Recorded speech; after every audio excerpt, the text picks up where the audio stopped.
experiencing some tactile defensiveness.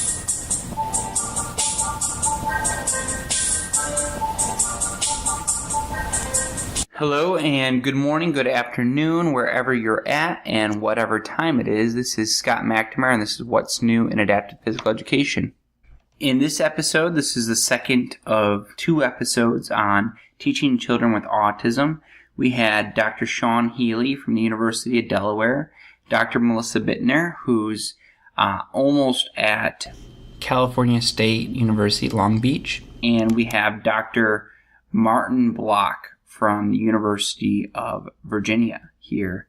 And, this is the first time we've had 3 researchers, but we're happy to have that, perspective. And in this episode, we kind of talk about some different approaches with working with kids with autism, specifically some different things that we look at when specifically we start talking about bullying, teaching strategies, how to educate the kids around our students with autism. And then I asked them, since we had a research panel, about some research that's going on in the field. So I hope you enjoy, and thanks for listening.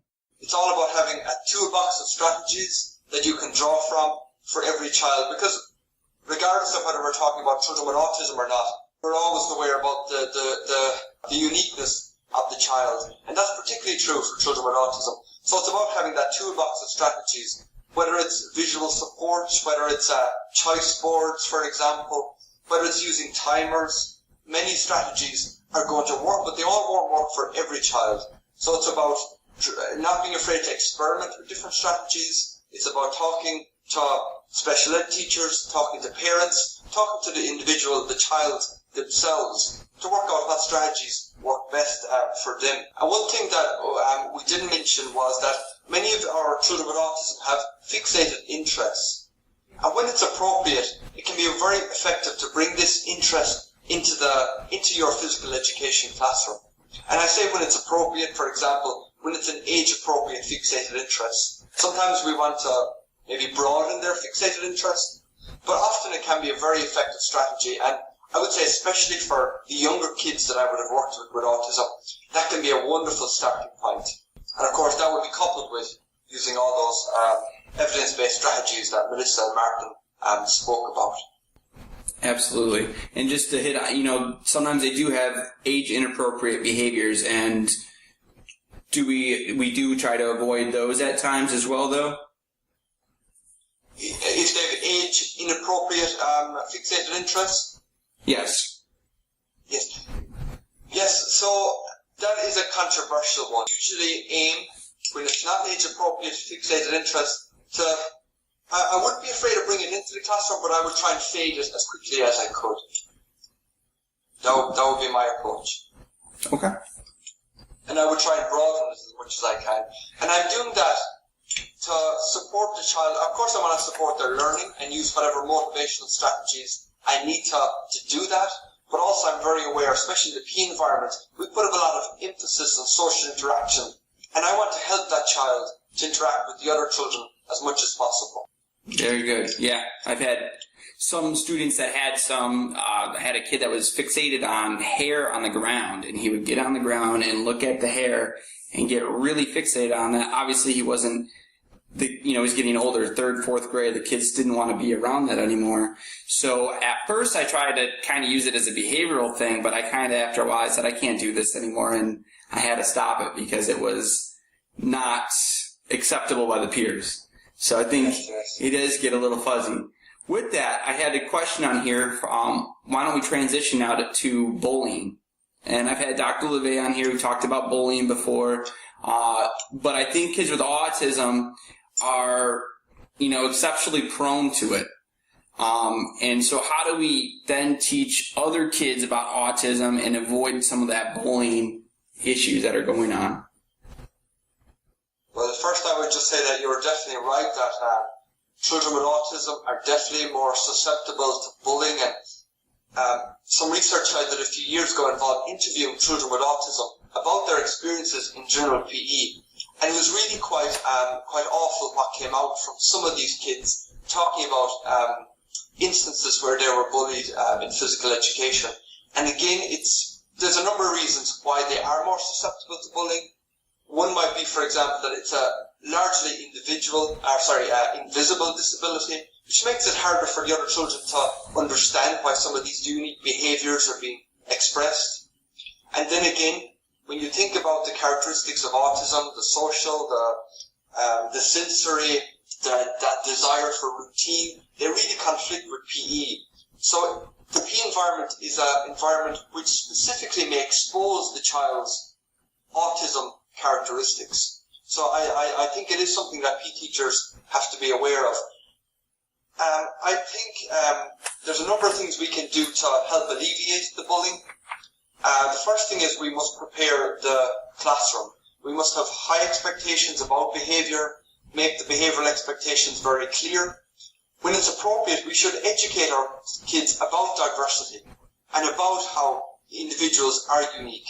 Whether a child has autism or not, you can be sure that they have some characteristics that makes them different from the child who is beside them. So we can frame conversations like that to help them understand the differences within the class. As well as that, we can help the child with autism themselves to advocate for themselves. We can help prepare them for the PE environment. We talked about social stories, for example, or systematic desensitization, whereby we gradually introduce them to that environment, the PE environment, so as they're not kind of thrown into this environment, become overwhelmed, and straight away they're isolated from their peers for that reason. So I think that any method we can prevent isolating them from their peers is going to really help these individuals. I think what Sean said was really good, but is there any other, off of that? Is there other things that we can do to prevent bullying? I think Sean hit a lot of really, really, really good points. Some things that I've seen before observing others is maybe pointing, still, I think having good intentions as a PE teacher to maybe point out that Johnny has autism, and then kind of saying, he has autism, and then, explaining that, is this so, and then explaining that away to the students. I think explaining to the kids, especially if you're in 3rd, 2nd grade, what autism is, we're having a hard time explaining it now, even among, one another. How do we effectively do that and not also, I've seen it maybe a few times where I feel like they're almost bringing the kid down a level or two right in front of his peers still.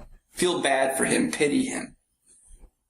And I'm asking, I don't have any answers. I'm just here to prod. I think it's a good point, and without doubt it's a very difficult thing to do. It's something I have tried to do on a number of occasions, sometimes successfully, sometimes maybe not so. The one thing I'm thinking about is a boy who could get quite aggressive, especially when he didn't get his own way. For example, I put him on a team with some people he didn't want to be with. Well, I definitely, how I framed that conversation with him and his peers, it was a small class, and he was okay with me having this conversation. He was an adolescent with autism. I didn't care so much about autism spectrum disorder, about that DSM-5 classification. What I wanted to get through to the students was, we have different ways to communicate. Some ways are appropriate, some ways are not appropriate. Sometimes, when this boy wishes to communicate, he does so in a very inappropriate way, maybe by being aggressive with equipment pieces, for example. So I framed the conversation like this for his peers to understand that how this boy communicates with them when he's angry is not appropriate, but I wanted them to understand that this is something that I'm aware of, and I didn't want to get a kind of a backlash from them. And I helped them to understand this is what you can do when that happens. I want you to remove yourself from the situation, and I will work with this boy. So I framed the conversation very specifically to focus on the behaviour that was an issue that I was trying to overcome to make it a better learning environment for all the students. So I didn't frame the conversation about autism. I framed it about the actual behaviour that was the issue. I did also have some children who were very happy to talk to their peers themselves about their autism, and I found that was a wonderful thing for the child to do as well, to become an advocate for themselves, whereby the scenario I'm thinking of, it wasn't planned at all, but I overheard him speaking about about some sensory issues. Specifically, her hair would start itching really badly in physical education. And she tried to explain this to her peers that this is why she's doing it. She runs, she gets sweaty, and her hair, it starts to actually feel painful, she said. So she started advocating this to her peers. So her peers weren't looking at this girl, watching her scratch her head furiously. They were kind of understanding and became more, had more empathy for this girl to understand that she's actually feeling some pain because of this situation she is in. She's not just scratching her head because of what other reasons they may be. So if we can get them to advocate for themselves with our support, that's fantastic. Otherwise, I try and just be very specific with these conversations I have. I'd be interested in hearing other people's thoughts on this. I have one quick one. I think I'm going to use the term a guardian angel.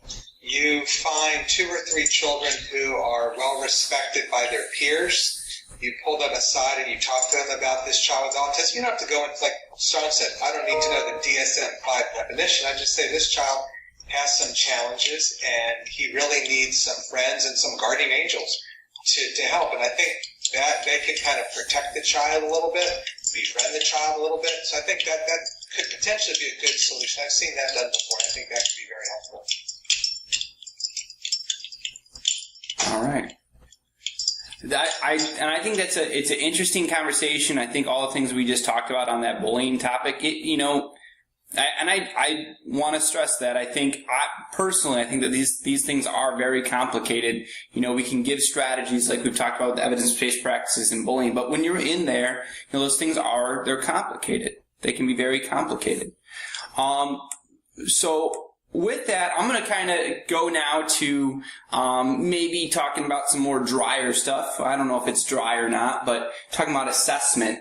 And so if I'm going to, what are some, general guidelines and general assessments that an AP or PE professional can make to make eligibility and placement decisions for kids with autism? I always begin with observing the child in the general physical education setting and looking to see just not if they're an expert or the best, but do they seem to have adequate, or if they're inadequate, are they significantly adequate motor skills, fitness skills, behaviors, things like that. That gives me a good start to see, because if the child seems to be doing okay, then I don't need to go to the next level and actually do a formal assessment. The formal assessment part is where I really struggle. We have a local school for children with autism here, and I'm often invited there to assess children. And I have a special form now for an untestable child, because the child won't do anything I ask them to do. They won't throw the ball, they won't kick the ball, they won't run, they won't jump. Now, the ironic thing is I'll turn my back and they're jumping and running and skipping and galloping. I say, wait a minute, I just asked you to do that. Why aren't you doing that now? So I find that to be a real challenge. And what I've done recently is I've gone to a more positive approach to assessment. So I take the child, we have an option of a playground, an outdoor setting with bikes, or an indoor setting. And I ask the child, with the help of the child's teacher, where do you want to go first? You guide us, and let's let the child have fun and demonstrate to me some things they can do. And then within that setting, I try to tweak some things. So the other day we took a child to a playground, and he was running around, and I was, proceeded to say, well, let's play a little tag game. I'll chase after you, and then maybe can you copy me running backwards? Can you copy me skipping?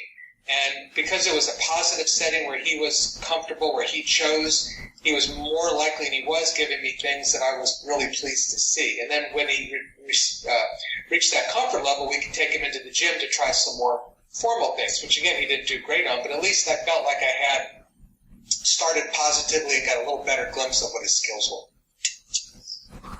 Yeah, I think Dr. Block mentioned a lot of very relevant points there. And I think we have a whole lot of assessments we can choose from, but again, with these kids, many kids with autism, we have to make sure that we understand how we can best communicate with them. We have to understand how we can best motivate them. Because we want to be sure that when they're performing their assessment with us, they're performing to their best of ability. So we have a true representation of their motor skills, for example, or of their fitness. I think giving them choice is a wonderful thing, giving them a kind of controlled choice. Recently, I was trying to do also TGMD with a boy with autism, and I used dice whereby I had different components of the TGMD on either side of the dice, and I was able to get the child to roll the dice, and he was far more likely to perform the motor skill that came up on the dice than the motor skill that I would tell him to do. So we can be kind of creative with motivational strategies like this. Also, again, using schedules, for example, to lay out the activities the child will be doing, that would be helpful also. And finally, I would never, if I was to be assessing a child, I would make sure that I had practiced these activities or these skills with the child prior to the assessment. I wouldn't like the child to go in cold, as they say, into the assessment. I want to prepare the child to make sure that I have some routine established. So when the child is ultimately being formally assessed, he has or she understands what the process involves.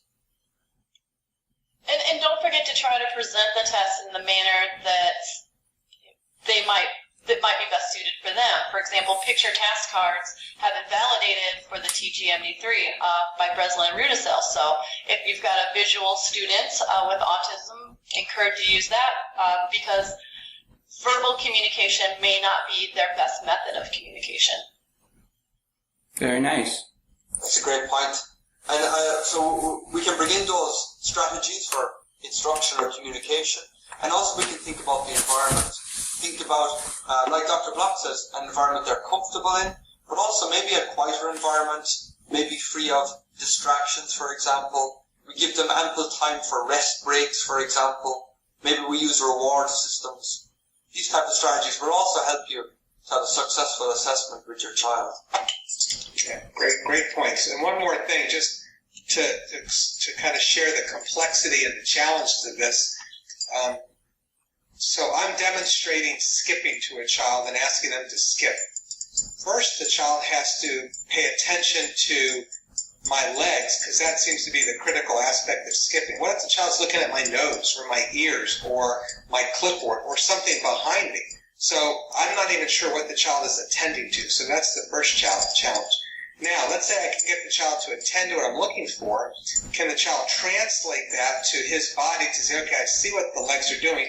Can I get my legs to do it? So that's another thing that children with autism struggle with. And then finally, like Sean mentioned before, motivation. So I've seen it. I can get my legs to do it, but I don't really want to skip. So thanks for playing. I'm done. And so all those pieces anywhere along that chain or multiple places makes it really difficult for a child with autism to demonstrate what they really can do. So that just assessment is really, really challenging.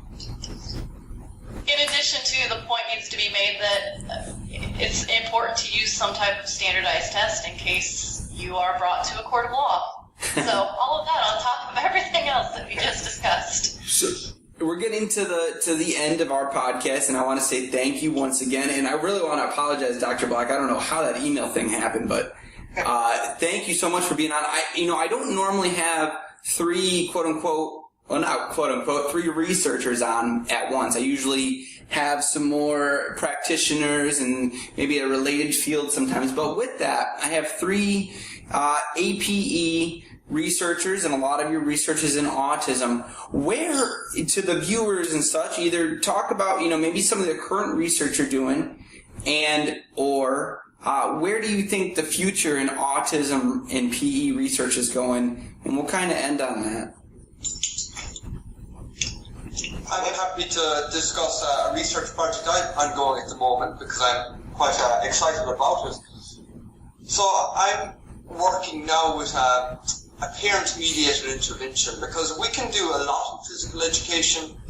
In the States, they're lucky enough to have an APE teacher. We can do wonderful work with our children with autism. But I'm very aware of the other time in the child's life at home, for example. So I'm currently conducting a feasibility study to examine how we can use a Facebook group for parents of kids with autism to help them to mediate the intervention to increase physical activity levels of kids with autism. And the next step with that will be looking at a parent-mediated intervention to work on some motor skills in the home environment with the kid with autism. Because although this focus on physical education, of course, is wonderful and essential, I'm also trying to research about how that family involvement can help that child get their minutes of physical education, hopefully develop their motor skills as well, and all the other related domains. So that's something that I'm quite excited about at the moment. So seeing how, and it's in a social media text or context. So at the moment I'm experimenting with using social media to facilitate this intervention, but I'll also be looking to explore like text message based interventions, for example. Whatever way we can reach those parents to help them to better support their child's activity and motor skill development. Have to let us know what you find. I look forward to it. I will. It'll be finished in 2 weeks. I can jump in real quick. I have just 2 doctoral students. One, I mentioned about what are the children attending to. She has these special goggles, she being Joanne Judge, who's now at the University of Southern Mississippi. She has these special goggles that could tell us or tell her where the child is focusing their attention. So she has a video of someone running and galloping or doing skills, and she can actually see where the child is looking. So she's at the very preliminary stages, but it's very exciting research to see where the child with autism is attending. That's that first critical step. And then another doctoral student, Andy Colombo Dogavito, who is graduating Saturday and will be starting at the University of North Texas this fall, did his dissertation on using kind of modifications and props to help children understand how to do a motor skill. So, for example, with throwing, if I'm not bringing my arm back properly, he has something that they need to reach back to first to touch, and then they can throw. And this kind of helps them understand, get their body in the correct position. So those are just 2 studies that we've done here. So. And my line of research is use of technology for children with autism. And in particular, I've recently looked at the Exercise Buddy app. And we've done some comparisons with traditional practice style teaching versus using the video modeling app, and found that peak energy expenditure and peak heart rate were higher when using the Exercise Buddy app. And also for my dissertation, looking at validating the app and then its use with children with autism. Thank you very much, Scott. Thanks, Scott. All right. Thank you so much for listening to this episode of What's New in Adapted Physical Education. We are going to have another episode very soon on working with people with visual impairments, and we're going to have a Paralympian, an APE teacher, and another professor on. Also, just to be on the radar, that the National Consortium for Adapted Physical Education, or otherwise known as NCPED, is coming up next month in Washington, D.C. So make sure to check that out, and if you can, please attend. All right, with that, enjoy your day, and thanks for listening. These